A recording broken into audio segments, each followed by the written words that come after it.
Guys, welcome back to my channel.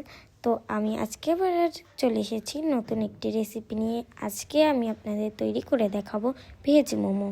Chicken মোমোর মতো এটাও খুব মজাদার একটি মোমো। তো চলো শুরু করা যাক।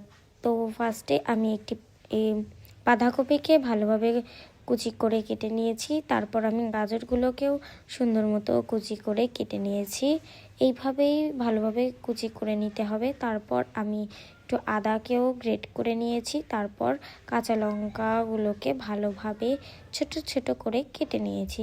তো প্রথমেই তেল গরম করে দিয়ে দিতে হবে আদা কুচি, তারপর দিয়ে দিতে হবে বাঁধাকপি কুচি, তারপর দিয়ে দিতে হবে গাজর কুচি, তারপর আমরা দিয়ে দেব লঙ্কা কুচি, তারপর একটু সয়া সস দিয়ে ভালোভাবে নেড়ে চেড়ে দিয়ে দিতে হবে স্বাদ মতো নুন।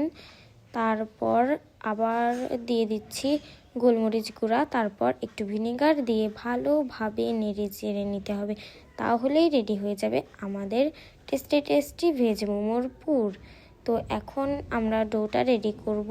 তো ফার্স্টেই আমি আটার ভেতরে দিয়ে দিচ্ছি লবণ।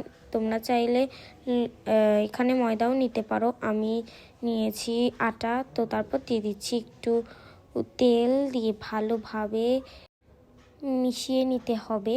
তারপর পরিমাণ মতো জল দিয়ে একটা ডো বানিয়ে নিতে হবে, যাতে বেশি নরমও না হয় আবার বেশি শক্তও না হয়। একদম মিডিয়ামভাবে একটা ডো বানিয়ে নিয়েছি, তোমরা দেখতেই পারছো।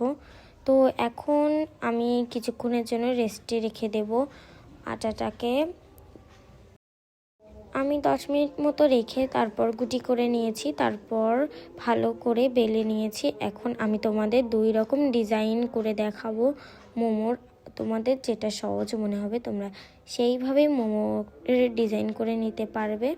তো আমি ফার্স্ট ডিজাইনটা তোমাদের দেখিয়ে দিচ্ছি। এটা খুবই সহজ একটা ডিজাইন। সেকেন্ডে যেটা দেখাবো সেটাও খুবই সুন্দর, মানে সেইটাও খুবই ইজি। তো যদি তোমাদের রেসিপিটা ভালো লাগে অবশ্যই লাইক কমেন্ট শেয়ার সাবস্ক্রাইব করে দিও, কারণ একটা ভিডিও আমি অনেক কষ্ট করে বানাই, কিন্তু তোমরা কেউ সাবস্ক্রাইবই করো না।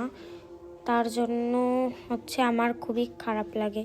তো যাই হোক, এসব কথা বাদ দাও। তো তোমরা প্রথম ডিজাইনটা তো দেখেই নিলে, তারপর আমি পরের ডিজাইনটাও এখন করে দেখাবো। আমি একটু বেশি করেই পুর দিয়ে দিচ্ছি। এই চিকেন মোমোটাও যেরকম ভালো খেতে টেস্টি লাগে খেতে, তেমন ভেজ মোমোটাও খুবই ভালো। তোমরা একবার হলেও ট্রাই করে দেখতে পারো, খুবই ভালো। তারপর আমি মোমোগুলোকে সুন্দরভাবে তৈরি করে নিয়েছি। তো তারপর আমি এই মোমোগুলোর তলে ভালো মতো তেল লাগিয়ে নেব, তো যাতে পরে মোমোর স্টিমার থেকে উঠালে পরে তল থেকে যাতে ছিঁড়ে না যায়, তার কারণে। তো তারপর আমি স্টিম করে নিয়েছি মোমোগুলোকে। তো আমার মোমো এতটাই খেতে স্বাদ হয়েছিল যে এখন আর একটাই পড়ে আছে। তো তোমরা অবশ্যই একবার ট্রাই করে দেখো। Bye bye.